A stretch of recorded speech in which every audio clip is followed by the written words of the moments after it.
وہ حوصلہ ہار جائے گا، وہ مایوس ہو جائے گا. لیکن جن کا اللہ پر ایمان ہوگا، جو واقعی اللہ کے بندے ہوں گے، وہ کبھی بھی مایوس نہیں ہوں گے. وہ چپ کے دل میں، لوگوں کے بیچ میں، کہیں بھی بیٹھے ہوئے، سوتے ہوئے، سو کے جاگتے ہوئے، کسی بھی حال میں اپنے رب کو پکار سکتے ہیں، کیونکہ رب دور نہیں، وہ تو ہماری شہرت سے بھی زیادہ قریب ہے، اس کو تو ہر چیز کا علم ہے. وَنَعْلَمُ مَا تُوَسْوِسُ بِهِ نَفْسُهُ، ہم تو یہ بھی جانتے ہیں کہ اس کے دل میں خیال کیا اٹھتے ہیں. ان اللہ یحول بین المرء وقلبہ، خود انسان کو اپنا وہ پتہ نہیں جو اللہ جانتا ہے اس کے بارے میں. اس لیے ہر حال میں اسی کو پکارتے رہنا چاہیے. قل من ینجیکم من ظلمات البر والبحر تدعونہ تضرعا وخفیہ، آپ کہیے کہ وہ کون ہے جو تم کو خشکی اور دریا کے اندھیروں سے نجات دیتا ہے. یعنی جب کشتیاں ڈوبنے لگتی ہیں تم اس کو پکارتے ہو گڑ گڑا کر اور چپ کے کہ اگر تو ہم کو ان سے نجات دے تو ہم ضرور شکر کرنے والوں میں سے ہو جائیں گے. کیونکہ اس وقت انسان پھر اللہ سے عہد بھی باندھتا ہے کہ ہم اطاعت گزار ہوں گے. پھر ہم دیکھتے ہیں کہ تمام پیغمبروں نے اللہ رب العزت ہی کو پکارا جب بھی ان پر کوئی مشکل آئی، اور اللہ تعالیٰ نے سب انسانوں کے لیے دروازہ کھلا رکھا ہے. فرمایا وَإِذَا سَأَلَكَ عِبَادِي عَنِّي فَإِنِّي قَرِيبٌ أُجِيبُ دَعْوَةَ الدَّاعِ إِذَا دَعَانِ، جب میرے بندے آپ سے میرے بارے میں پوچھے کہ ہمارا رب کہاں ہے، وہ سنتا ہے یا نہیں، وہ مشکل حل کر سکتا ہے یا نہیں، تو ان کو بتا دیجئے کہ میں اس سے بہت ہی قریب ہوں. جب بھی کوئی پکارنے والا مجھے پکارتا ہے تو میں اس کی پکار سنتا ہوں. لہذا جب آپ دعا کریں تو اس وقت یہ یاد رکھیں کہ میری یہ دعا اس وقت میرا رب سن رہا، وہ سن رہا ہے. کبھی غم کے مارے منہ سے بھی الفاظ نہیں نکلتے تو اس وقت سوچا کریں کہ اس وقت میرا رب میرے دل کا حال جانتا ہے، وہ میری پریشانی سے، میرے دکھ سے واقف ہے، جبکہ اور کوئی اندازہ نہیں کر سکتا کہ میں کس حال میں ہوں. کیونکہ جتنا زیادہ اس بات کا یقین ہوگا کہ رب سنتا ہے، اتنا زیادہ آپ کا دعا میں دل لگے گا، اتنا شوق سے آپ دعا کریں گے، اور جتنے شوق سے آپ دعا کریں گے اور جتنی توجہ سے آپ دعا کریں گے اتنی ہی زیادہ وہ قبولیت کا درجہ پائے گی. اور پھر اللہ تعالیٰ صرف سنتے نہیں، اجیب دعوت الداع، میں جواب دیتا. گویا دعا کے وقت آپ اپنے رب سے بات کر رہے ہو اور وہ آپ کو جواب دے رہا ہو. وہ دعا قبول کرتا ہے، کبھی فوراً، کبھی دیر سے، کبھی اس کے بدلے اس سے بہتر عطا کر کے جس کا انسان کو اندازہ بھی نہیں ہوتا، اور کبھی آخرت کے لیے جمع کر کے. لیکن دعا رد نہیں ہوتی. یہ نہیں ہوتا کہ آپ مانگ رہے ہیں اور آپ کہتے ہیں قبول نہیں ہوئی، کچھ فائدہ نہیں ہوا، ابھی اور کیا مانگنی، اور کیا، کوئی فائدہ نہیں. ایسا کبھی بھی نہیں سوچے کہ فائدہ نہیں، ہر حال میں فائدہ ہے. اس لیے مانگتے رہیے، کیونکہ جو نہیں مانگتا اللہ تعالیٰ اس سے ناراض ہوتا ہے. من لم يسأل اللہ یغضب علیہ، کیونکہ نہ مانگنا تکبر کی علامت. دعا دراصل عبادت کا بھی اعلیٰ ترین حصہ ہے، کیونکہ انسان اللہ کے آگے جھکتا ہے اور اس سے مزید قریب ہوتا ہے. سورۃ المؤمن آیت 60 میں اللہ تعالیٰ فرماتے ہیں وقال ربکم ادعونی استجب لکم، تمہارا رب کہتا ہے مجھے پکارو میں دعا قبول کروں گا. استجب لکم ان الذین یستکبرون عن عبادتی، وہ لوگ جو میری عبادت سے تکبر کرتے ہیں، یعنی دعا نہیں مانگتے، یہاں عبادت سے مراد دعا ہے. سیدخلون جہنم داخرین، وہ ذلیل ہو کر جہنم میں داخل ہوں گے. کیونکہ شیطان یہاں سے اچکتا ہے، یعنی جو اللہ سے نہیں مانگتے، کیوں نہیں مانگتے؟ کہ ناراض ہے اللہ سے، ہماری نہیں سنی جاتی، فائدہ نہیں ہوا مانگنے کا. ایسی باتیں کرنے سے شیطان بہت خوش ہوتا ہے، اور شیطان پھر انسان کو اللہ سے دور کر کے کسی اور راستے کی طرف لے جاتا ہے. یہاں سے شرک کا دروازہ کھل جاتا ہے جس سے انسان کے سارے اعمال برباد ہو جاتے ہیں. کیونکہ جو ہی انسان نے اللہ کا دروازہ چھوڑ کے کسی اور کا دروازہ پکڑا، غیر اللہ سے اس نے مانگا، تو شرک ہو گیا. اور پھر لوگ کہتے ہیں کہ نہیں ہم قبر والوں سے نہیں مانگتے اور ہم بتوں سے نہیں مانگتے، وہ تو بس اس لیے کہ وہ ہمیں اللہ سے قریب کرتے ہیں، اللہ ہماری نہیں سنتا، ان کی سنتا، لہٰذا ہم ان کے تھرو، ان کے واسطے سے جاتے ہیں. جبکہ اللہ سبحانہ وتعالیٰ فرماتے ہیں وقال ربکم ادعونی، ان کے پاس نہیں جاؤ، مجھے پکارو، استجب لکم، میں جواب دوں گا تم کو، مایوس نہ ہو. اور یہ ایک حقیقت ہے کہ دعا جو ہے وہ انسان کے لیے اجر کا باعث ہے، یعنی سراسر عبادت ہے. یعنی ہم مانگ اپنی ضرورت کی چیز رہے ہوتے ہیں اور اس کے لیے بھی اجر لکھا جا رہا ہوتا ہے. یعنی کتنی حیرت کی بات ہے. جو ملے گا وہ تو ملے گا، لیکن اگر فوراً نہیں مل رہا تو وہ نام اعمال میں عبادت کے طور پر لکھی چلی جا رہی. چاہے اپنی زبان میں مانگے، اردو میں مانگے، انگریزی میں مانگے، عربی میں مانگے، کسی زبان میں مانگے، قرآن کے الفاظ میں مانگے، حدیث کے الفاظ میں مانگے یا اپنی زبان میں مانگے، کچھ بھی مانگیں گے وہ عبادت ہے. الدعاء والعبادہ، دعا ہی عبادت ہے. ایک اور حدیث میں آتا ہے کہ افضل العبادت الدعاء، عبادت میں سے افضل ترین عبادت دعا ہے. اور یہ بھی ہمیں پتہ چلتا ہے کہ دعا کی قبولیت کا اتنا یقین ہونا چاہیے کہ جیسے حدیث میں آتا ہے کہ دعا تقدیر کو بھی بدل دیتی. لا يرد القضاء الا الدعاء، قضاء کو دعا کے سوا کوئی چیز پھیر نہیں سکتی. ولا يزيد في العمر الا البر، اور عمر میں اضافہ نیکیوں سے ہوتا ہے. یعنی کوئی بھی احسان آپ کسی پہ کرتے ہیں تو آپ کی زندگی میں برکت ہو جاتی ہے. علماء نے اس کے دو معنی کیے. ایک تو یہ کہ لٹرلی آپ مثلا 5 سال جینے والے تھے تو 10 سال اللہ تعالیٰ کے حکم سے اس نیکی کی وجہ سے آپ کو اور موقع مل گیا دنیا میں جینے کا. اور دوسرا یہ معنی بھی کیا جاتا ہے کہ آپ جیے تو وہی 5 سال اور، لیکن ان 5 سالوں میں آپ نے وہ کام کیے جو کوئی 10 سال میں کرے. یعنی شارٹ پیریڈ آف ٹائم میں بھی آپ ایسی ایسی نیکیاں کر جاتے ہیں. اچھا، ہمارے نزدیک نیکیاں یا عبادت اور ان کی جو کوانٹٹی ہم بعضوں کو صرف نمبر سے کرتے ہیں، جبکہ اللہ کے یہاں صرف کسی چیز کے نمبرز نہیں کاؤنٹ ہوتے. یہ بھی ہوتا ہے کہ کسی کے پاس صرف ایک ہی نمبر ہو لیکن وہ اتنا زبردست ہو کہ وہ 1000 سے بھی بہتر ہو. مثال کے طور پر حدیث میں آتا ہے الدال علی الخیر کفاعلہ، نیکی کی راہ دکھانے والا ایسا ہی جیسے اس کو کر لینے والا. آپ نے کسی کو صرف راہ لگا دیا، کسی کو ایک کتاب دے دی، کسی کو کوئی راستہ بتا دیا، کسی کو کسی درس میں بلا لیا، کسی کو کسی جگہ جوڑ دیا، کسی کو کوئی اچھی میل بھیج دی، کسی کو کسی اچھے لنک سے. صرف آپ نے راستہ بتایا، صرف ایک لفظ میں کسی کو ٹیکسٹ کر دیا، کسی کو فون پہ بتا دیا، کسی کو کسی ملاقات میں. ہم دن میں کتنے لوگوں سے ملتے ہیں، شادیوں پر، پارٹیوں میں، دعوتوں میں. ایک ایک اچھی بات بھی کسی کو بتا کے اس کو اگر ایک راستے پہ آپ لگا دیتے، اس کے بعد وہ جتنی دفعہ وہ کام کرتا ہے وہ سارا اجر آپ کو ملتا چلا جاتا ہے. پھر اسی طرح اور بھی بہت سے مواقع اللہ سبحانہ وتعالی نے رکھے.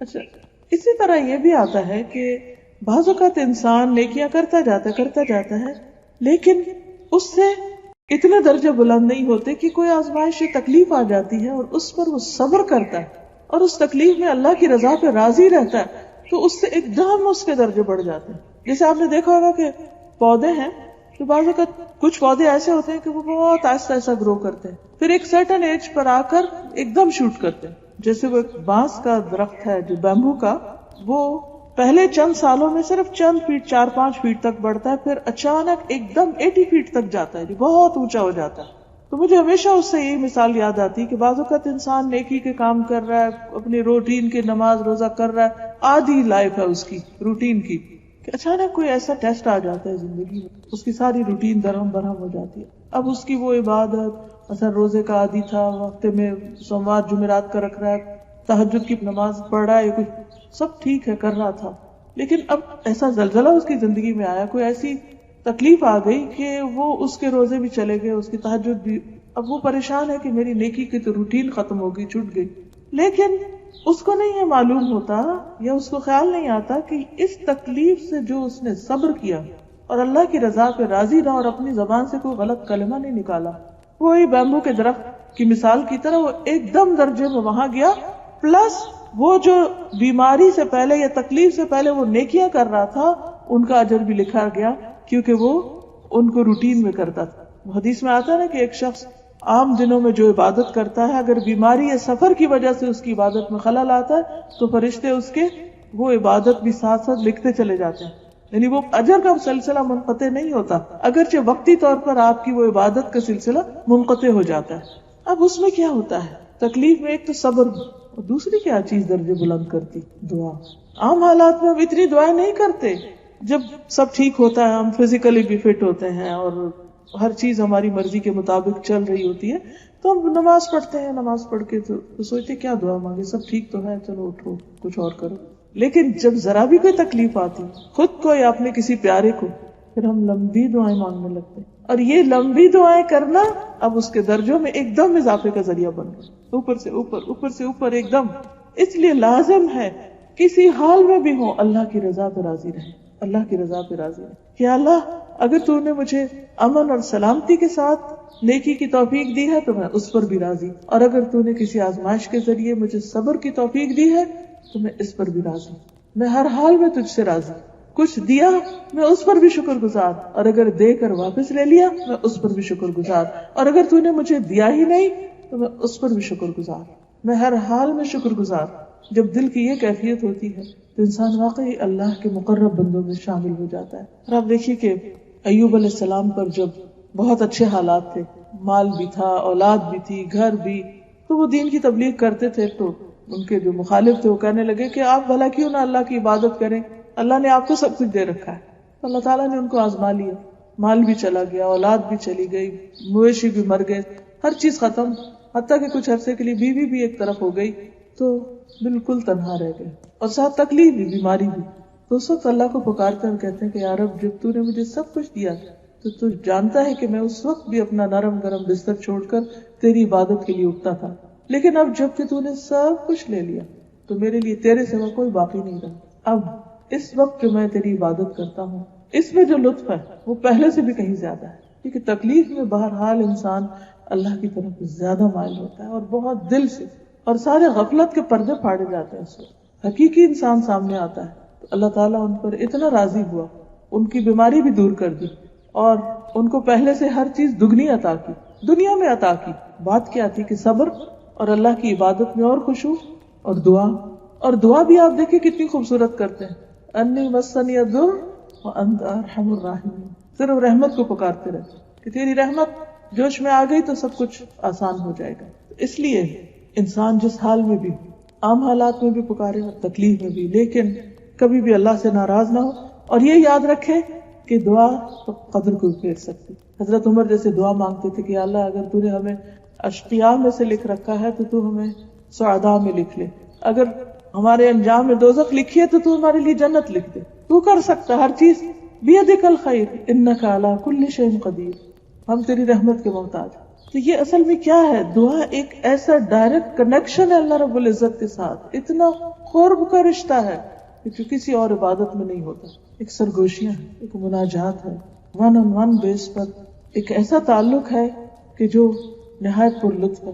آپ دیکھیے کہ آپ انسانوں سے یہ توقع رکھتے ہیں نا کہ وہ آپ کی دل کی بات سمجھ لیں، وہ آپ کے اشارے کو سمجھ لیں، وہ آپ کی ضروریات کو خود ہی سمجھ لیں، اور جو لوگ سمجھ جاتے ہیں ان سے آپ کو ایک دم محبت ہوتی ہے کہ اچھا اتنا کہہ رہی کہ زبان سے کہنا ہی نہیں پڑا اور اس کو خود ہی سمجھ میں آ گئی۔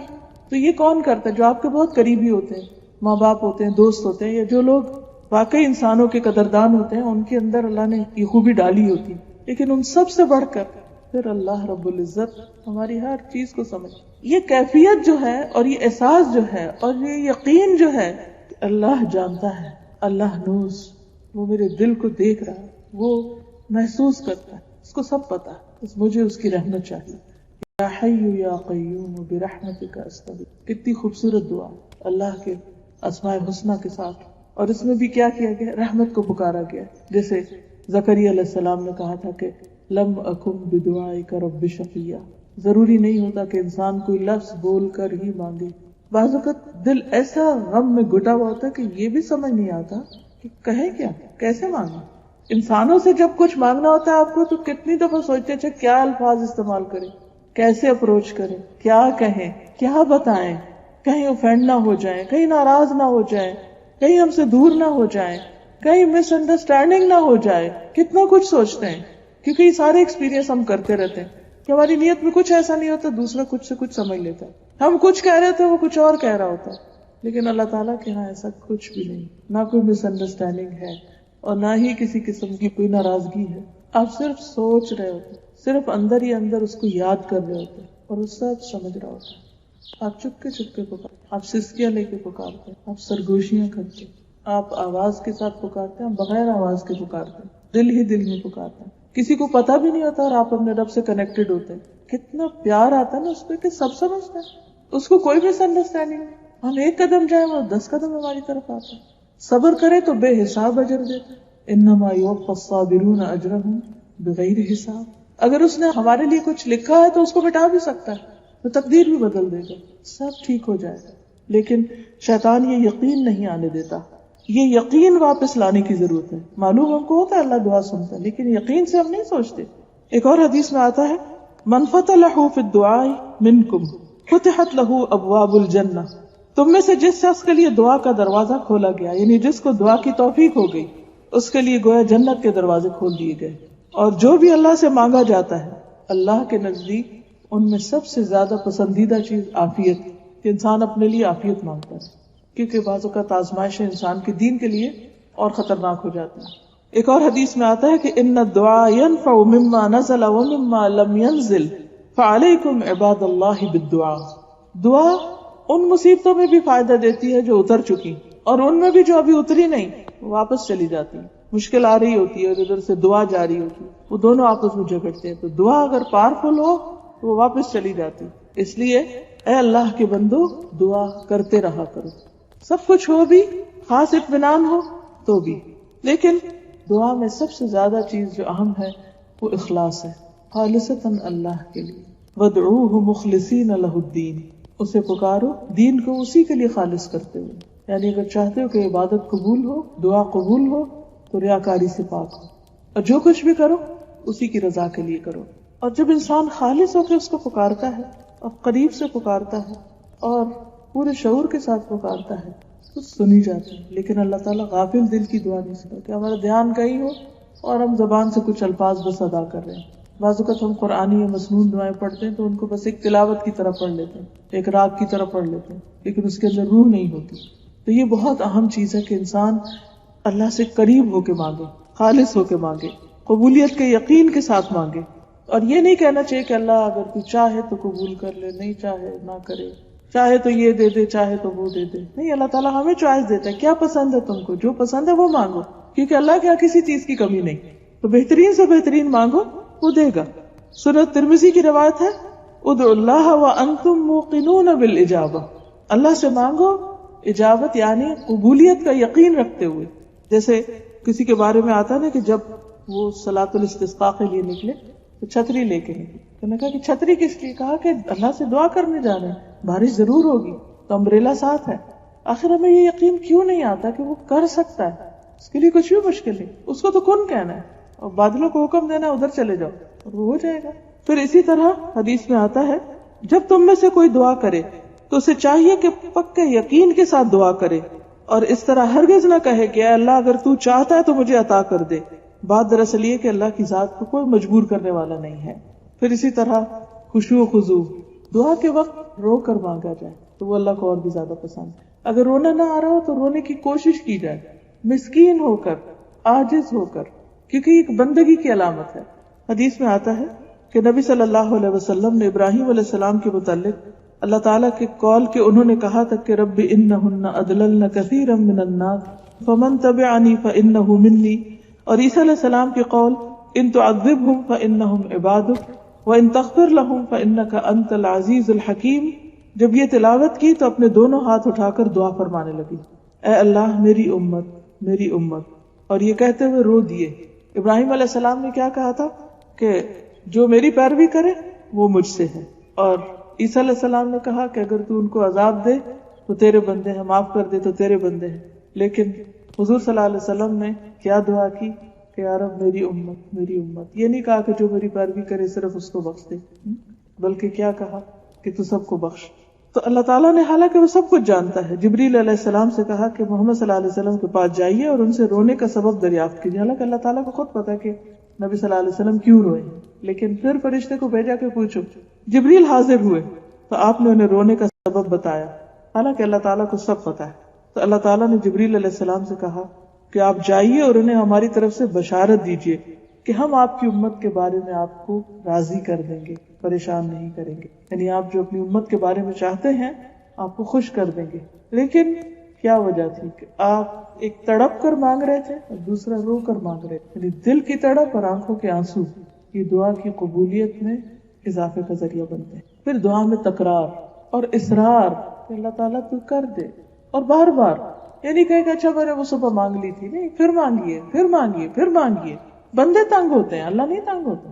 بندوں سے اگر آپ اپنی سگی ماں سے بھی ایک سے دوسری دفعہ کچھ پوچھ نہیں جائے نا، چھوٹے چھوٹے معصوم بچے وہ اگر پوچھ لیں یہ کیا ہے یہ کیا ہے واٹ از دس، تو کہ چپ کر کے بیٹھو، کیا ہر وقت پوچھتے ہو.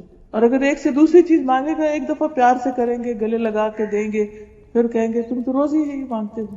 ماں جیسی ہستی بھی بچے کے بار بار مانگنے سے تنگ آ گئے، لیکن اللہ تعالیٰ کا وہ اور زیادہ محبت کرتے ہیں کہ اور مانگو اور مانگو، اس لیے اصرار کرنا چاہیے. پھر اسی طرح ہاتھ اٹھا کے بھی مانگنا چاہیے. بندوں کے آگے ہاتھ پھیلانا ناپسندیدہ ہے، لیکن اللہ کے آگے ہاتھ پھیلانا پسندیدہ ہے. حدیث میں آتا ہے کہ تمہارا رب بڑا حیا کرنے والا اور سخی ہے. جب بندہ اس کے حضور ہاتھ اٹھاتا ہے تو خالی لوٹاتے ہوئے اسے شرم آتی. پھر اسی طرح حمد و ثنا کرنی چاہیے، اللہ تعالیٰ کی تعریف کرنی چاہیے، تسبیح پڑھنی چاہیے، کوئی بھی ذکر، اور اسی طرح پہ درود شریف پڑھنا چاہیے، کیونکہ جس دعا کے اول اور آخر میں درود شریف پڑھا جائے تو دعا قبول ہوتی، کیونکہ درود شریف کے ساتھ 10 رحمتیں آتی. عبداللہ بن مسعود کہتے ہیں کہ میں نماز پڑھ رہا تھا اور نبی اکرم صلی اللہ علیہ وسلم کے ساتھ ابو بکر اور عمر بھی تشریف فرماتے. میں دعا کے لیے بیٹھا تو پہلے حمد و ثنا کی، پھر درود بھیجا، پھر اپنے لیے دعا کی. نبی صلی اللہ علیہ وسلم نے فرمایا اس طرح اللہ سے دعا کرو ضرور دیے جاؤ گے. پھر فرمایا اللہ تعالیٰ سے مانگو دیے جاؤ گے. یعنی ان کا یہ عمل آپ نے اپروو کیا. پھر ایک اور چیز یہ ہے کہ جب ہم دعا مانگے تو اس سے پہلے اپنی غلطیوں کا اعتراف کریں، جیسے لا الہ الا انت سبحانک انی کنت من الظالمین، کہ اللہ اگر کسی کام میں رکاوٹ ہے تو میری اپنی کوئی غلطی ہو تو مجھے معاف کر. ندامت کے آنسو، کیونکہ انسان اللہ کا حق تو کبھی دے ہی نہیں سکتا، چاہے ہم کتنے بھی عبادت گزار کیوں نہ ہو. اگر ہم اپنا سارا مال بھی اللہ کے راستے میں دے دیں تو بھی حق ادا نہیں ہو، کیونکہ اس نے اس سے زیادہ ہمیں دیا. اس لیے انسان جب اپنے گناہوں کی معافی مانگتا ہے اور ندامت میں روتا ہے تو وہ اللہ تعالیٰ کا پسندیدہ ہو جاتا ہے. اللہ تعالیٰ کو رحم آتا ہے ایسے بندے پر. حدیث میں آتا ہے کہ بے شک اللہ تعالیٰ بندے کی اس بات کو پسند کرتا ہے جب وہ کہتا ہے کہ لا الہ الا انت انی قد ظلمت نفسی فاغفر لی ذنوبی انہ لا یغفر الذنوب الا انت. جب یہ دعا کرتا ہے انسان، جس کا معنی ہے کہ لا الہ الا انت، تیرے سوا کوئی الہ نہیں، یقیناً میں نے اپنی جان پہ ظلم کیا، تو میرے گناہوں کو بخش دے، تیرے سوا کوئی گناہ معاف نہیں کر سکتا. تو یہ سن کر اللہ تعالیٰ خوشی سے فرماتا ہے کہ میرے بندے نے یہ جان لیا ہے کہ اس کا رب ہے جو معاف بھی کرتا ہے اور سزا بھی دیتا ہے. تو اللہ تعالیٰ اس بات پر خوش ہو جاتا ہے کہ میرا بندہ میرے پاس آیا ہے اپنے غلطیوں کو دھونے کے لیے. تو اس کے بعد پھر اللہ تعالیٰ جب خوش ہوتے ہیں تو انسان اس سے مانگے تو اس میں قبولیت کے زیادہ چانسز ہوتے ہیں. اور ایک اور روایت میں آتا ہے کہ غفرت لعبدی، میں نے اپنے بندے کو بخش دیا، معاف کر دیا.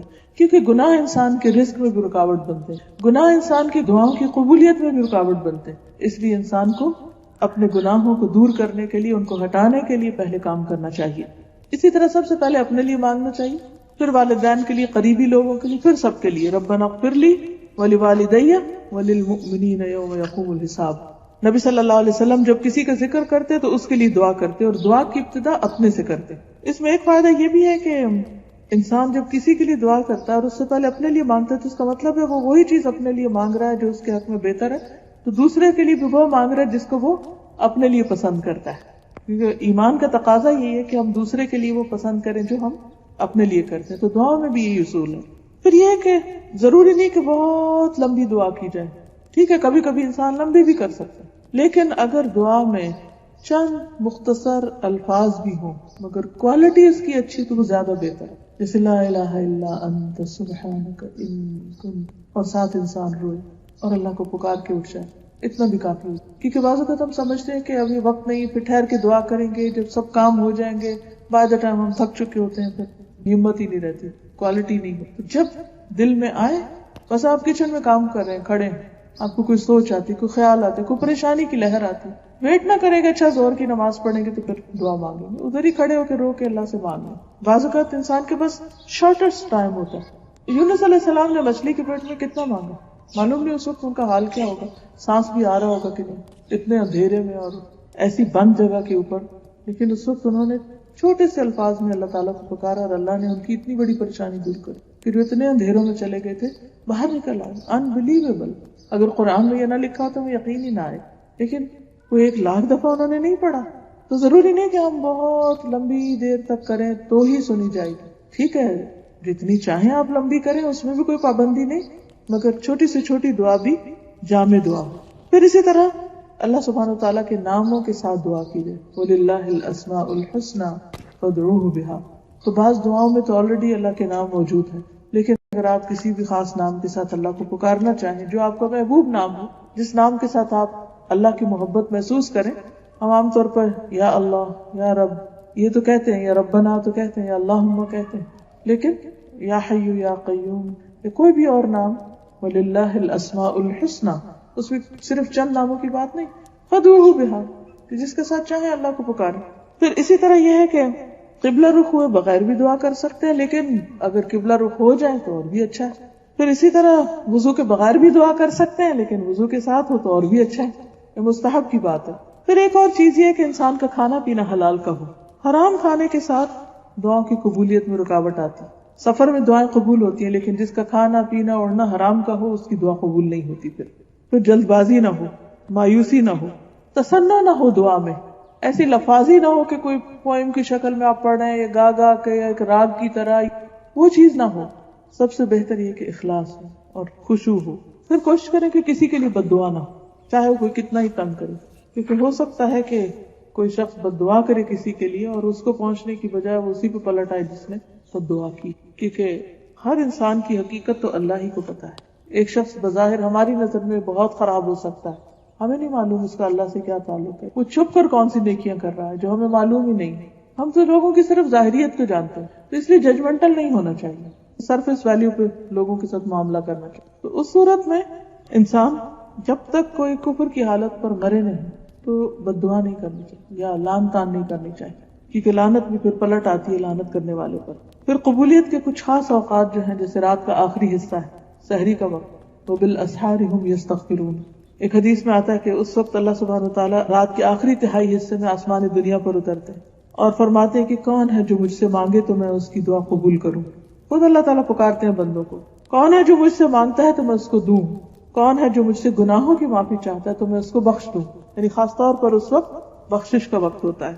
نبی صلی اللہ علیہ وسلم نے فرمایا رات کے آخری حصے میں رب اپنے بندے کے بہت قریب ہوتا ہے، لہٰذا اگر اس وقت اللہ کو یاد کرنے والوں کی صف میں شامل ہو سکو تو ہو جاؤ. یعنی زمین پر اور جہاں جہاں جو لوگ پکار رہے ہوتے ہیں تم بھی ان میں شامل ہو جاؤ. پھر رمضان میں روزے کی حالت میں دعا قبول ہوتی. حدیث میں آتا ہے کہ اللہ تعالیٰ ہر دن رات میں لوگوں کو جہنم سے آزاد کرتے ہیں رمضان میں، اور ہر دن رات میں ہر مسلمان کے لیے ایک دعا ایسی ہے جسے قبولیت سے نوازا جاتا ہے. یہ رمضان کے مہینے کا خاص تحفہ. پھر لیلۃ القدر کی دعا، عرفہ کے دن جو حاجی ہوتے ہیں ان کی دعا، آذان اور اقامت کے بیچ کی دعا. بہت سے لوگ اس وقت سے غافل ہوتے ہیں، اس وقت کی دعا رد نہیں کی جاتی، یعنی آذان کا جواب دے کر دعائیں کرنا حتیٰ کہ اقامت ہو جائے. پھر سجدے میں انسان سب سے زیادہ قریب ہوتا ہے. پھر فرض نماز کے بعد کی دعا، جمعہ کے دن خاص گھڑی کی دعا، کفار سے جنگ کرتے وقت کی دعا. پھر مصیبت کے وقت کی دعا، انا للہ و انا الیہ راجعون، اللہم اجرنی فی مصیبتی واخلف لی خیرا منہا. یعنی دکھی انسان کے دل سے جو دعا اٹھتی ہے وہ بھی قبولیت کا درجہ پاتی. زمزم پیتے وقت کی دعا، بارش کے اترتے وقت دعا، قرآن مجید پڑھنے کے بعد کی دعا، مرغ کی آواز سننے پر. ایک دن کسی سے ملاقات ہوئی تو وہ کافی برہم تھی کہ وہ ان کے ہمسائے جو ہیں وہ انہوں نے مرغی رکھے ہوئے اور وہ بہت شور مچاتے ہیں دن. اب ایک ہم اس پہ پریشان رہ سکتے اور دوسرا ہم خوش ہو سکتے ہیں کہ اس وقت دعا قبول ہوتی ہے. تو جب مرغا بولے سب فوراً دعا شروع، وہ ہمیں سمجھے کہ ریمائنڈر دے رہا ہے، تو پریشانی کی بجائے انسان خوش ہونے لگے. سچویشن وہی ہے لیکن ایٹیٹیوڈ بدل جائے گا ہمارا کہ وہ ریمائنڈر. یہ صحیح بخاری کی روایت ہے، جب تم مرغ کے بولنے کی آواز سنو تو اللہ تعالیٰ سے اس کے فضل کا سوال کرو کیونکہ وہ اس وقت فرشتہ دیکھتا ہے، اور جب تم گدھے کے ہینگنے کی آواز سنو تو اللہ تعالیٰ کی پناہ مانگو کیونکہ وہ شیطان دیکھتا ہے. دونوں سچویشن. پھر اسی طرح مریض کی جب آپ عیادت کریں تو اس وقت 70,000 فرشتے انسان کے لیے دعا کرتے ہیں. ہم بعض اوقات لوگوں سے کہتے رہتے ہیں آپ ہمارے لیے دعا کریں، دعاؤں میں یاد رکھیں، لیکن کچھ کام ایسے ہیں کہ اگر آپ وہ کریں تو اللہ تعالیٰ آپ کے لیے فرشتے مقرر کر دے گا جو آپ کے لیے دعائیں کریں گے. جس دن آپ پریشان ہوں، دکھی ہوں، تو کسی مریض کی عیادت کے لیے چلے جائیں. ایک تو اس کی تکلیف دیکھ کے آپ کو اپنی تکلیف بھول جائے گی، اپنی کم ہونے لگے گی، اور دوسرا یہ کہ فرشتے آپ کے لیے دعائیں شروع کر. پھر اسی طرح جو شخص اللہ کے راستے میں مجاہد ہوتا ہے، حج یا عمرہ کرتا ہے، جو فی سبیل اللہ نکلتا ہے، اس کی دعا قبول ہوتی ہے، جسے مسافر بھی ہوتا ہے. پھر اسی طرح جو مظلوم ہوتا ہے، جس پہ کوئی ظلم کرے. پھر والد جو اپنی اولاد کے لیے دعا کرے، باپ کی دعا بچوں کے حق میں. پھر اسی طرح اولاد جو اپنے والدین کے حق میں دعائیں کرتے ہیں. مرنے کے بعد سارے اعمال ختم ہو جاتے ہیں سوائے 3 چیزوں کے. اس میں نمبر 1 ہے ولد صالح یدعو لہ، نیک اولاد جو اپنے والدین کے لیے دعا کرتی، اور صدقہ جاریہ مال میں سے اور علم میں سے جس سے لوگ فائدہ اٹھائیں. پھر کسی کی غیر موجودگی میں اس کے لیے دعا کرنا، کسی کو دکھی دیکھا اس کے لیے بیٹھ کے دعا کریں، کسی کو بیمار دیکھا اس کے لیے دعا کریں، کسی نے آپ سے اپنی کسی پریشانی کا ذکر کیا، اب آپ اپنے لیے دعا کریں، اس کے لیے بھی کریں. آپ چاہتے ہیں آپ کے بچوں کو ہدایت ملے، آپ دوسرے کو بچے کی ہدایت کی دعا کریں. آپ چاہتے ہیں آپ کو رزق ملے، آپ دوسروں کے لیے خوشحالی کی دعا کریں. کوئی چیز جو آپ اپنے لیے چاہتے ہیں دوسروں کے لیے مانگنا شروع کر دیں. اللہ تعالیٰ ایسا فرشتہ مقرر کرے گا جو آپ کے لیے دعا کرے گا کہ اللہ اس کو بھی عطا کر جو دوسرے کے لیے مانگ رہا. پھر اسی طرح عادل حکمران جو ہے اس کی دعا قبول ہوتی. پھر وہ شخص جو خوشحالی میں دعا کرتا ہے، جب وہ تنگی میں آتا ہے تو اس کی بھی دعا قبول ہوتی، کیونکہ حدیث میں آتا ہے جو شخص یہ چاہتا ہے کہ اللہ تعالیٰ سختی اور غم میں، تکلیف میں اس کی دعا قبول کرے تو اسے چاہیے کہ خوشحالی میں بکثرت دعا کرے. پھر رات کو جس وقت آنکھ کھلے اس وقت دعا کرنا. اور یہ تو بہت ہی خوبصورت دعا ہے. صحیح بخاری کی حدیث ہے، من تعار من اللیل فقال لا الہ الا اللہ وحدہ لا شریک لہ لہ الملک ولہ الحمد وہو علی کل شیء قدیر الحمد للہ وسبحان اللہ ولا الہ الا اللہ واللہ اکبر ولا حول ولا قوة الا باللہ. پھر اس کے بعد کہ اللہم اغفر لی، یا کوئی اور دعا کرے تو اس کی دعا قبول ہوگی. جو عمر بڑی ہوتی ہے رات کو آنکھ ضرور کھلتی. اب بعض لوگوں کو کسی بیماری کی وجہ سے بھی رات کو کئی دفعہ ان کی آنکھ کھل جاتی، تو یہ دعا لکھ کے اپنے پاس رکھ لیں یا زبانی یاد کر لیں. یہ سارے حصے ہم کو یاد ہے الگ الگ، صرف اس ترتیب میں یاد کرنے کی ضرورت ہے. سب سے پہلے لا الہ الا اللہ وحدہ لا شریک لہ لہ الملک ولہ الحمد وہو علی کل شیء قدیر، سب کو آتا اتنی ہوگی. پھر الحمدللہ اور سبحان اللہ، لا الہ الا اللہ واللہ اکبر ولا الہ الا اللہ واللہ اکبر اور ولا حول ولا قوة الا باللہ. اب آپ دیکھیے کہ اتنا پڑھ کے پھر کیا کریں، اللہ مجھے معاف کر دے اللہم. تو جو شخص یہ چاہتا ہے کہ اس کا رزق وسیع ہو، اس کی اولاد ہو، اس کی اور نعمتیں ہوں، تو اس کو استغفار کے لیے کہا گیا. سورۃ نوح میں آتا ہے فَقُلْتُ اسْتَغْفِرُوا رَبَّكُمْ إِنَّهُ كَانَ غَفَّارًا يُرْسِلِ السَّمَاءَ عَلَيْكُمْ مِدْرَارًا وَيُمْدِدْكُمْ بِأَمْوَالٍ وَبَنِينَ وَيَجْعَلْ لَكُمْ جَنَّاتٍ وَيَجْعَلْ لَكُمْ مَا لَكُمْ لَا تَرْجُونَ. استغفار سے تو اس وقت اللہم اغفر لی کہہ دے یا کوئی اور دعا. اگر رات کو سائڈ بھی بدلے اور آنکھ کھل جائے تو یہ دعا پڑھ کے دعا کر، صرف عادت ڈالنے کی ضرورت ہے، تو اس وقت کی دعا قبول ہوتی. اور اگر خاص طور اگر رات کے پچھلے حصے میں آنکھ کھلے تو اس وقت اور بھی اللہ تعالیٰ آسمان دنیا پر دیکھ رہے ہوتے ہیں کہ کون مجھ سے مانگے کہ میں اس کو دوں. لیکن ہم ان اوقات کو بعض اوقات غفلت سے، بعض اوقات بھول کے ضائع کر دیتے. تو آج کی اس گفتگو اور شام کی اس مجلس کا مقصد یہی تھا کہ میں اپنے آپ کو اور آپ سب کو بھی ریمائنڈ کراؤں کہ دعاؤں میں اور زیادہ آگے بڑھیں، بجائے اس کے کہ پریشان بیٹھے سوچتے رہے. اس سوچنے کے وقت کو بھی دعا کے لیے استعمال کریں، بجائے اس کے کہ دل میں ہر وقت اپنے آپ کو کاٹتے رہیں اور غمگین رہیں اور دکھی اور پریشان رہیں اور آنسو بہاتے رہیں. اس رونے کو بھی دعا میں بدل لیں.